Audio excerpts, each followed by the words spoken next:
Hello everyone, welcome to our news channel. Here you are always well informed. I ask you to please subscribe. Leave your like and thank you.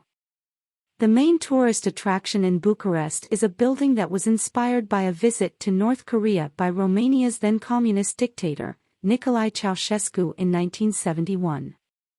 Today, its official name is Parliament Palace.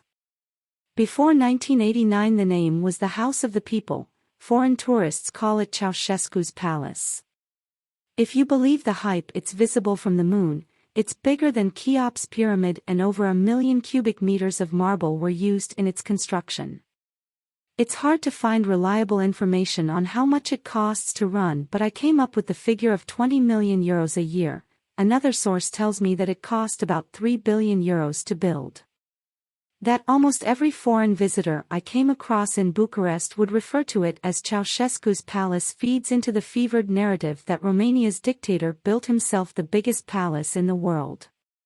He actually built it as the nation's administrative center, and today it houses Romania's parliament, a vast conference center where, ironically, NATO likes to gather, an art gallery, and various other things. The dictator's actual house was a relatively modest if kitsch villa in the Primavera area, Bucharest's most exclusive neighborhood. A promising start.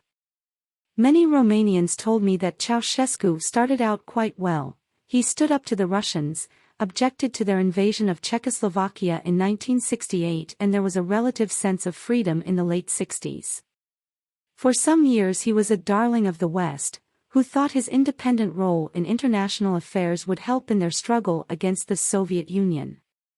He wangled a state visit to the US, and was also a guest of Queen Elizabeth II, with whom he drove around London in a golden carriage. My impression, after speaking to Romanians, was that Ceausescu became a megalomaniac after that 1971 visit to Pyongyang.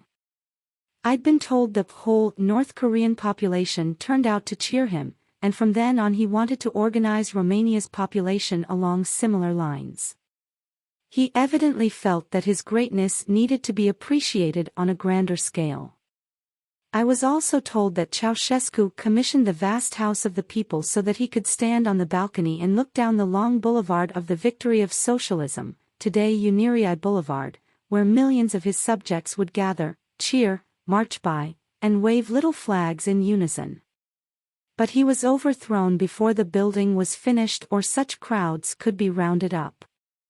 If you search for Ceausescu's visit to North Korea on YouTube, you'll see how this practice of mass leader worship looked, and what could have happened in Romania had the 1989 revolution not ejected him from power.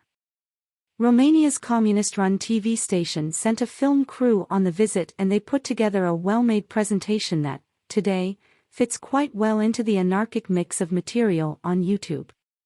Ceausescu's personality cult had an impact on every family, as all children would have been expected to contribute to the vast parades that endlessly celebrated the dictator, not to mention the tens of thousands of tradesmen who were forced to work on the People's Palace building site, which operated 24 hours a day, 7 days a week.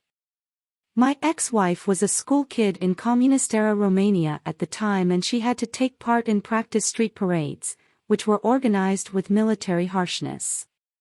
This was going on in every town and city. They were training the youth to worship the leader. The Soviet Union had been the major influence on Romania's post-war architecture, but from the 1970s the North Korean brutalist influence can also be seen. And it wasn't just in the cities. In Romania's beautiful villages they demolished many of the rambling peasant homes and herded them into jerry-built concrete blocks, all of which were uninsulated and most lacked any functional utilities.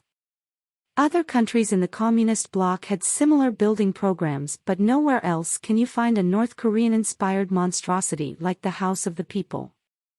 Meeting Iliescu.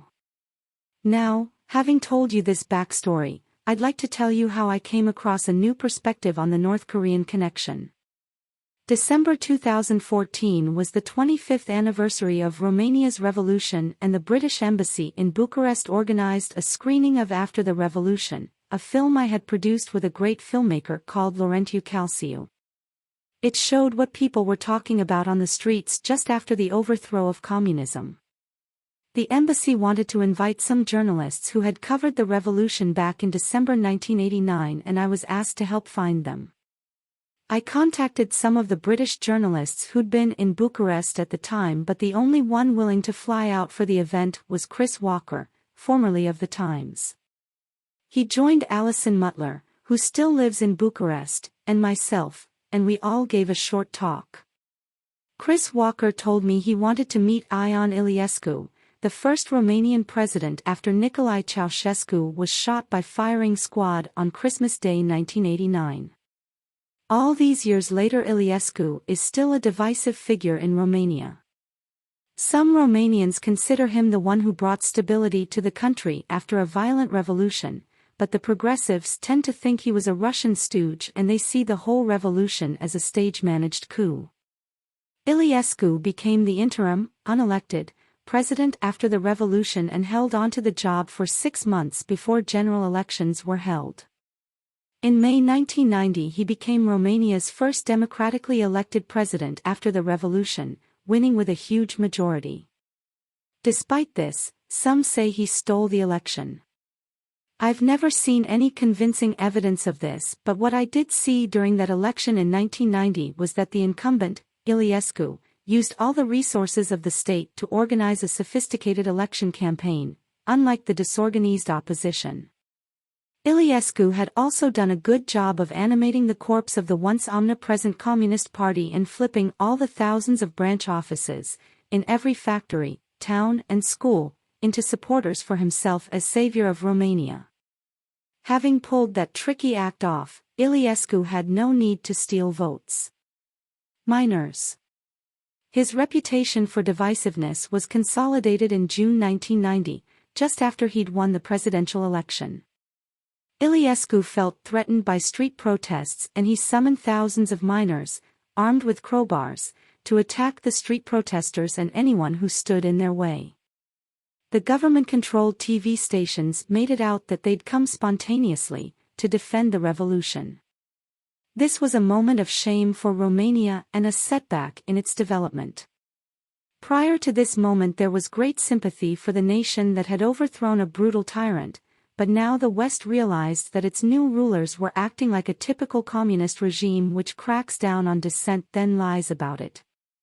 Iliescu stayed in power until 1996 and was then re-elected in 2000. His political party, the Social Democrats, or PSD in its Romanian acronym, still have the reputation of being nationalistic, opportunistic and corrupt. But how does one meet Romania's most notorious, living, former president? The British embassy was no use at all, so I resorted to contacting a journalistic fixer, one of those brilliant young networkers who are the lifeblood of foreign journalists, people who can work out how to get hold of virtually anyone. I've never been able to afford a fixer, or a translator, which is why I learned Romanian, but I've always admired them and knew a young one called Paul Lungu. He pulled a few strings, scratched some backs, made some calls, and the very next day a meeting had been arranged.